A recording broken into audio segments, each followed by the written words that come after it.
Hey, what is going on everybody, and welcome to Fantasia for today. We're going to be jumping into another session of Epic 7 now today. Got some more Backseat battling for you guys. Now, I know some of you have been asking for it in the comments down below for quite a while now, and sorry to keep you waiting, but tonight I found an amazing lobby. It has like 22 or 23 players in it. So we're going to be in for a treat. Now I just joined, as you can tell, and we see there's both players are finishing off their drafts. We see on the left side we have a pretty tanky standard draft, Destina, LRK with a Specter Tenebria, very good combo right there, and Pirate Captain Flan. On the right side you see a draft that's a lot more aggressive. There's no mitigation on that side, just see Lilias giving the vigor buff to everybody. We have Aiden, we have Zahak, probably picked together so the Zahak can't counter pick into the Aiden. And you got Hua Young as well to probably try to burst down this LR Crow.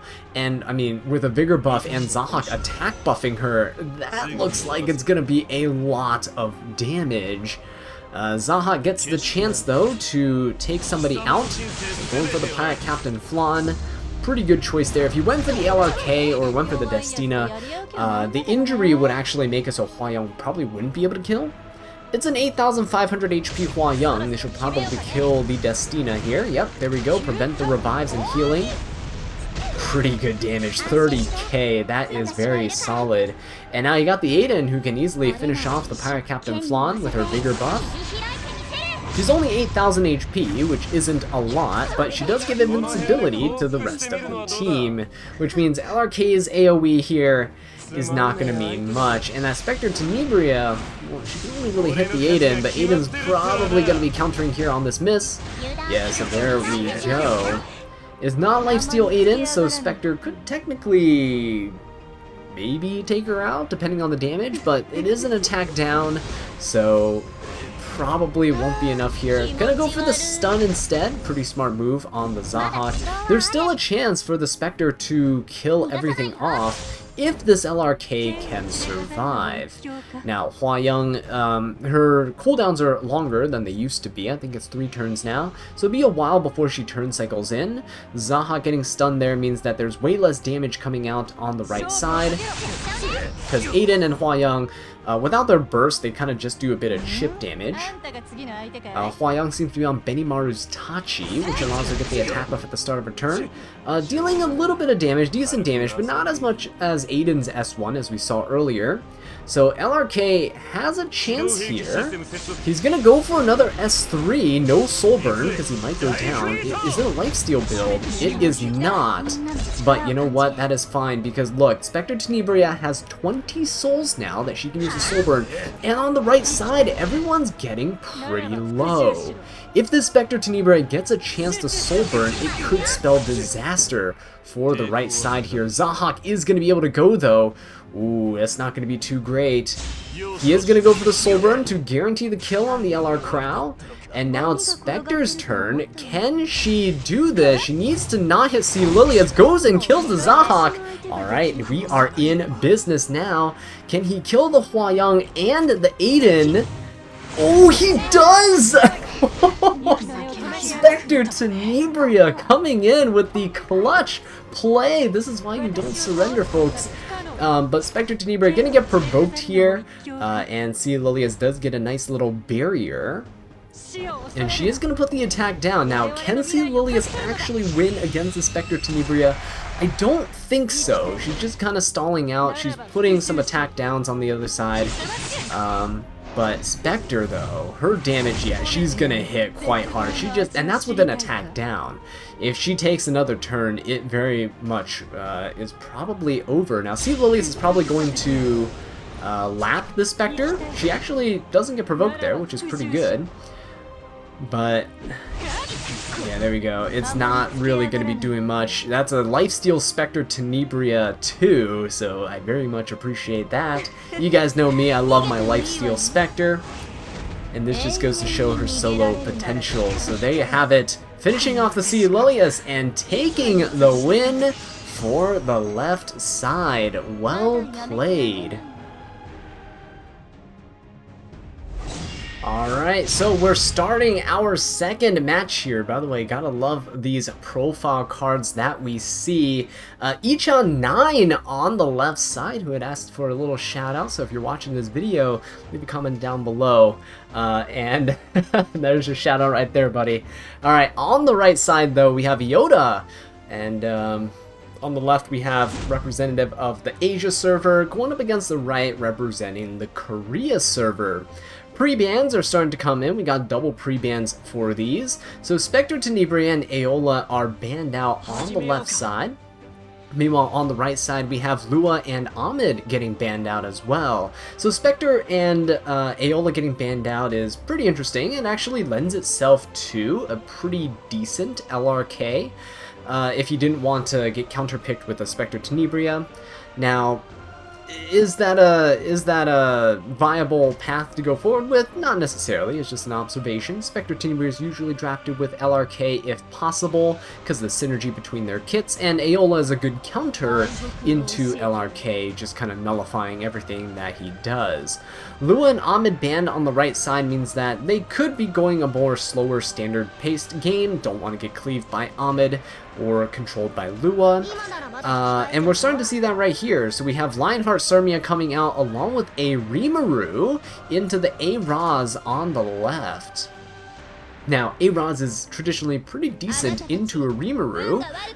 You would see that the barrier that A-Raz generates, if it's a damaged Rimuru and triggers A-Raz's barrier, the barrier that A-Raz generates can help protect the backline unit from dying instantly. But we're starting to see Pirate Captain Flan and Inos version 2.0 getting picked out on the left side.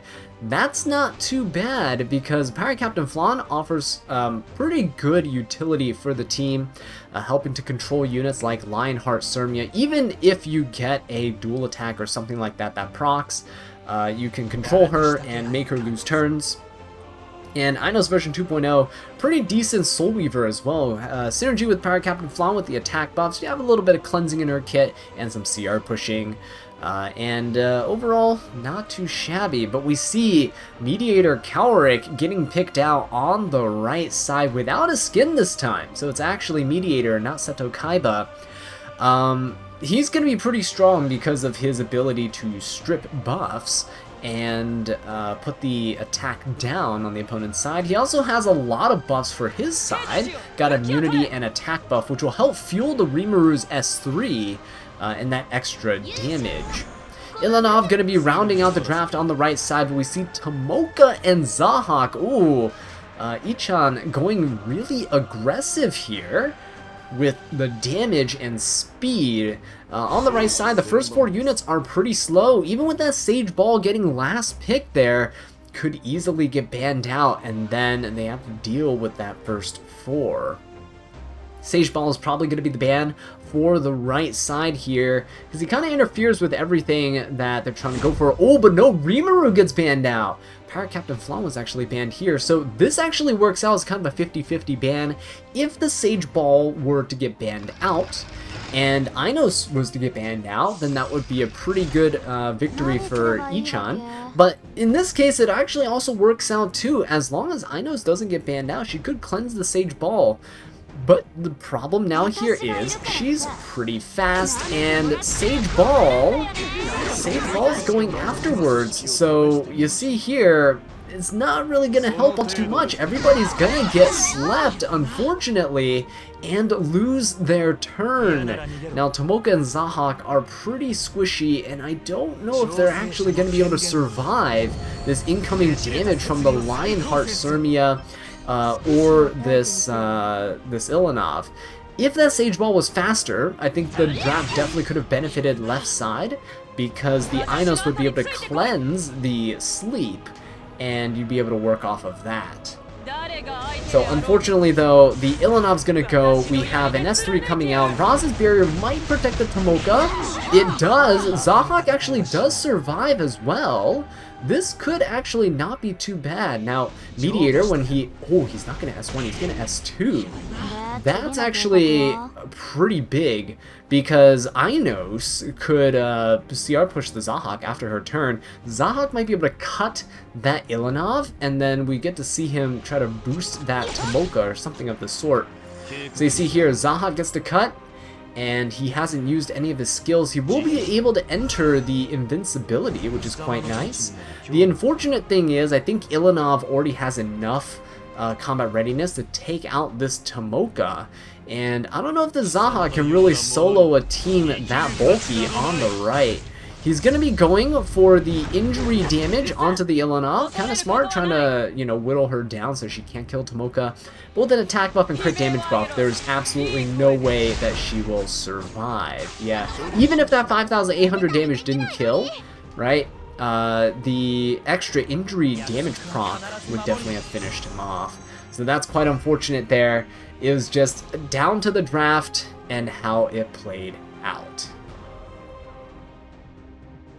Alright, and here we go with our third match of the day. Both people with Lionheart Sirmia as their avatars and as their profile cards. So that's pretty fun to see who's going to be the most devoted Lionheart Sirmia player here. We got True G on the left representing the Asia server, and on the right we have Arpita. Kind of sounds like armpit, but we're going to go with... we're going to call him PETA. That sounds a bit better. Represent the global server on the right. So, let's see. First pick, Karina from the right side. She's not a horrible first pick. Works in standard. Could be a decent anchor in a more aggro team. Kind of throw your opponent off, right? Kind of switch up the draft right here. Pivot into something a bit more faster. But on the right side, we already see Arwell getting picked out along with a Spirit Eye Celine. Now, I don't know about picking Spirit Eye Celine into Karina, because Karina doesn't crit, and Spirit Eye Celine only counters when she has the Possess buff and she gets crit, so that's a bit of an issue. Specter Tenebria getting picked out here. That was a little early for Spirit Eye Celine, because the Specter Tenebria's S1 cannot be countered. So even if she crits this Spirit Eye Celine, well, Spirit Eye Celine can't counter, so Specter Tenebria is a very safe pick here. And now we just need to see PETA round out their draft. They already have kind of a support DPS in the form of Karina and a primary DPS in the form of Specter. So if you see a Soul Weaver or, you know, a cleanser, a buffer like Emo Cowrick, it's going to be very, very nice. So that is a strong third pick for PETA, and now we got to see True G and how they counter. They're going to be going with a Lua as an approach. That's not too bad. You can soul burn and reset everybody, and there's nothing that PETA can do to stop that. Going with BBK as well. Now that's a little bit weird, because most BBKs are built slow. Now if you have a Cleave BBK, she's built around 200 speed, has some really strong damage there. But here, I don't really see how the BBK really offers all that much.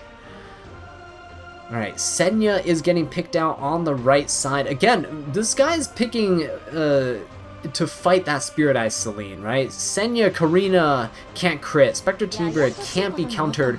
We got a Leica getting picked out as well. Hey, not too shabby. Leica here is a contest to the Lua in terms of speed, which is nice. That kind of puts the pressure on True G to pick another unit that can contest or risk losing the Lua and losing the first turn altogether if she gets banned out.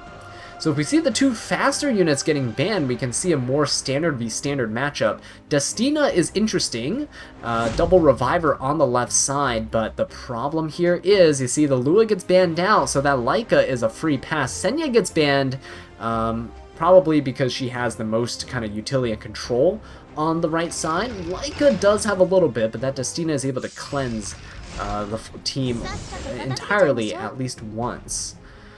So, Leica gets to first turn, kind of expected. Emo Cowrick is hot on her heels, though, and Spirit Eye Celine is the next up in the combat readiness bar for True G. So, PETA has a choice. They can go for a hit on the Spirit Eye Celine, or they can go for an S3 and just kind of buff the team. But they're going to go for the hit onto... Ooh, that's some nice damage. Attack buff Specter Tenebria onto a targeted Arwell. Let's go ahead and see what the Emo Cowrick does. Cowrick could just S1, push up the Specter Tenebria, and just wipe out this Arwell. But no, gonna opt to go for the S2 onto the BBK. There's actually no more immortality on her, except it gets placed back on by the Spirit Eye Celine, which is a little unfortunate. So this Specter Tenebria has to be careful. She can't kill anything here, so might as well S3 instead of soul burning S1. Can probably go into the R well, or ooh, going for the BBK.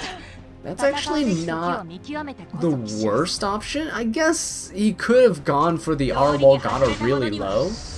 R-Wall's gonna go for the barrier though. Gonna go ahead and try to stun this Karina. Gets the stun, surprisingly. Now, Destina's on Potion Vial, I think. Looks like she cleansed the R-Well. And now she can cleanse the BBK. So that's the problem with the tuning, right? BBK's still low on health. Could potentially deal a ton of damage here. The good thing is Specter actually got stealth from the Leica. So stealth reduces the AoE damage you take by half. Specter's passive that allows her to stay permanently stealth doesn't have that effect. So having that stealth buff on her, while it seemed redundant, actually helped out quite a bit, prevented her from dying. Right. Leica though, Leica has the same S1 as ML Calric. They kind of just push the next in line up, right, in terms of combat readiness. So Leica pushes up the ML Calric. ML Calric goes ahead and attack buffs the Specter Tenebria again. We got the immunity buff, which is pretty good. Means you can't get, well, actually, there's no real control on the other side. Leica's going to go down, though, to the Spirit Eye Celine. Karina's going to proc. And with that Karina proc, we see a defense buff on her. She could actually go for the Spirit Eye Celine if she wanted to, and S3 here would be very devastating, especially if there's a defense break and you get that extra splash damage in there. Could kill the BBK as well. Right, so let's see what he goes for. Yep, going for that Spirit Eye Celine. ML Calric's going to be going next anyway, going to push up that Specter Tenebria. We're going to see a lot of damage coming in. Oh, and Arwell goes down. Specter Tenebria has Soul Burns. Probably going to hold on to it, though. He could hit anyone here. The BBK is a solid option. And he could just go ahead and attack the BBK, finish her off. Oh, but he's going to go for the Soul Burn instead. Okay, going to take out the Spirit Eye Celine. Taking that second turn. Going to finish off that BBK, and now Destina super low. When she revives here, ML Calric and Karina are so tanky, I don't know how True G is going to get through them to get to that Specter. Everyone revives with pretty low health. Now BBK can heal up with this S1, dealing some damage. Probably should go for the ML Calric for maximum healing potential.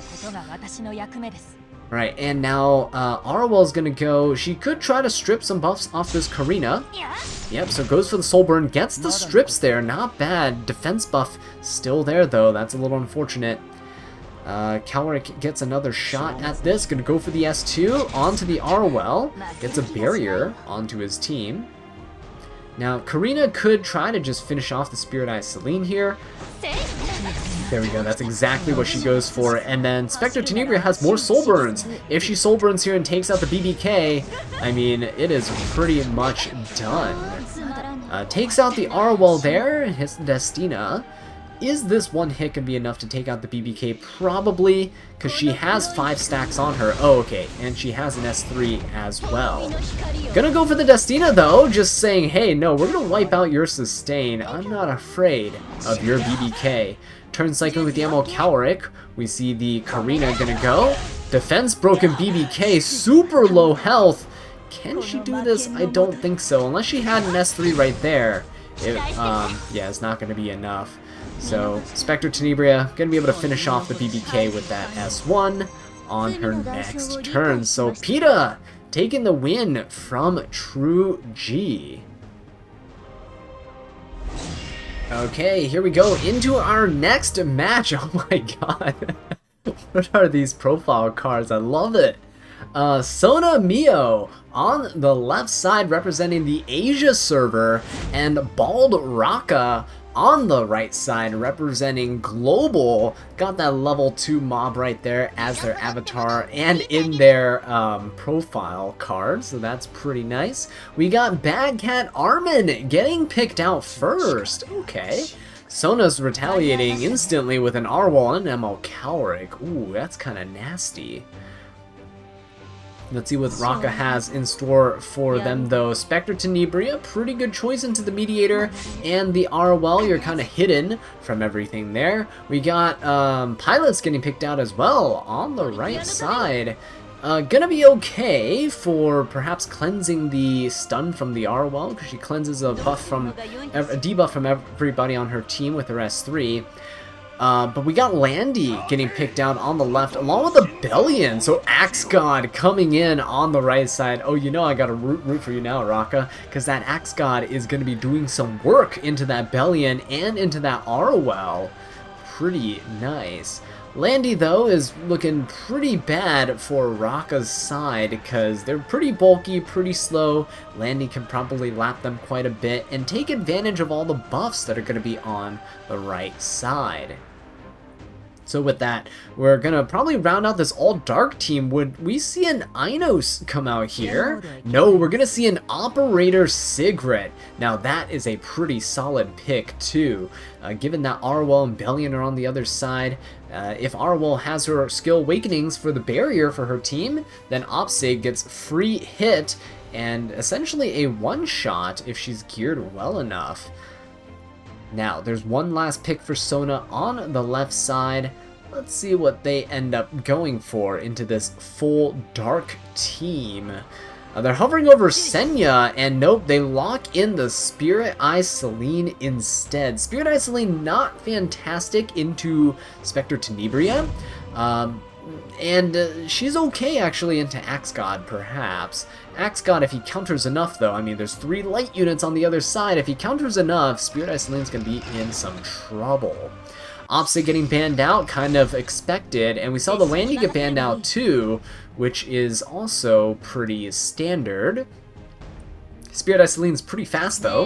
We're gonna see her pop the Immortality, and then Emerald Calric's gonna go. Now the problem is, Arwell's pretty slow, and so is Bellion. Is Emerald Calric gonna S1 to push everybody up, or is he just gonna S3, give everybody immunity and the attack buff here? Alright, so Seto Kaiba setting up the buffs for his team, being a team player for once. It's not all about him. And Specter Tenebria on the right side taking the turn. She has her S3 ready and primed. She's gonna launch it into the Arwell, try to get some as much damage as possible. Oh, but that is a counter Arwell. Interesting. So we do lose the barrier on the Specter Tenebria, which may or may not matter actually.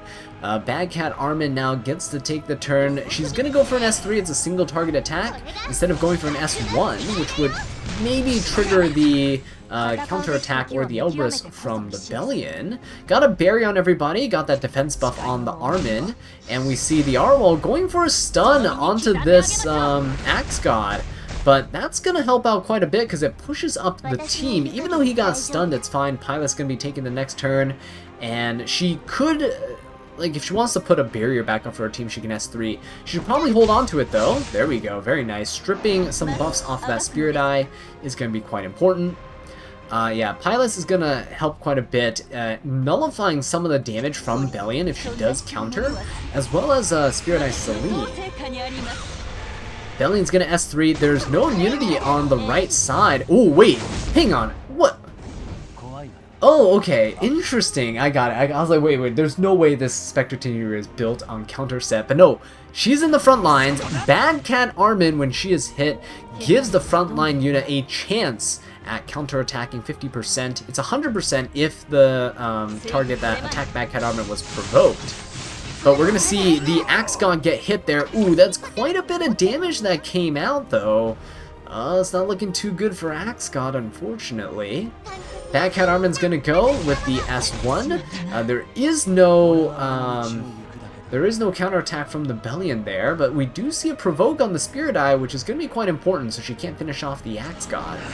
Okay, he's gonna S1 into the Axe God there. Hopefully he can take a turn. I would love to see it. Okay, nice. He does get an S1 dual attack in, healing up some health. If this Arwell attacks into him, it's going to be very good value for the team. For just a little bit of chip damage, he gets to push everybody up in combat readiness. Oh yeah, there we go, look at that. Pushes everyone up in combat readiness. Axe God still goes for the S1 and gets a little bit of healing. He might be on lifesteal. That's probably the set that he is on. Right. Pilot's going to be going ahead and taking the turn. She has the chance to go for an S3 to give a barrier, yep, to the Axe God and potentially pushing up his teammates. Now, is that worth it? Don't know, because the Bellion can now soul burn her S1, and that's going to be quite devastating for Raka, because these debuffs that are coming in are going to be no joke. Ooh, counterattack buff though, that's pretty nice. And we see, wow, that's a lot of damage. Axe God also retaliating too. Axe God, because he did his counter, he actually got immunity there. Unfortunately, Specter's blind, but she does get a crit damage buff. And she countered because of, again, the Bad Cat Armin. Alright, Armin's gonna go for the S1. We're actually gonna see the Armo go down. Spirit Eye Celine, super low in her health. She's still provoked though. Gonna go for the Bad Cat Armin. Will this trigger a counterattack here? Yes, Specter Tenebria coming in for the counter, finishing off the Bellion and the Spirit Eye Celine. Oh my god, what did we just witness? This disgusting Bad Cat Armin tech in this all-dark team. Specter. Oh boy, and yeah, with just Seto Kaiba on the left side, Sona throws in the white flag. Alright, and for our final match here, we're gonna see Mr. 1 Demonior versus Leon Harty. So we're gonna go ahead and call them Demon, or Mr. Demon on the left, and we'll call them Lionheart on the right. Oh my god, Lionheart starting, oh wait, these are fast picks. We got Gunther on the right side getting picked up, Spirit Eye Celine and May Chloe, double reviver on the left, quite nice. And Gunther, though, pretty good into Spirit Eye Celine. Again, doesn't crit, won't proc her counterattacks. Tomoka getting picked out on the right side along with Commander Pavel. Interesting, because again, Gunther doesn't crit from what I remember. Fairy Tail Tenebria coming in on the left side. We see it not fully awakened. There's a level 50 Ron getting hovered over too, but highly doubt that's going to get picked. Milim is going to get snagged up here. Pretty good for getting Tomoka out of stealth. The problem is, will Milim actually move? Oh, okay, we see Ron getting picked out on the right, and a Requiem Rowana, so quite excited to see what they're going to do with that. We have an RB getting picked out as well, May Chloe getting the Banhammer along with the Tomoka. Let's go ahead and jump into this fight. Looks like these guys just want to head into battle. Alright, Ron's going to be going, and that means Rowana is going to be following suit.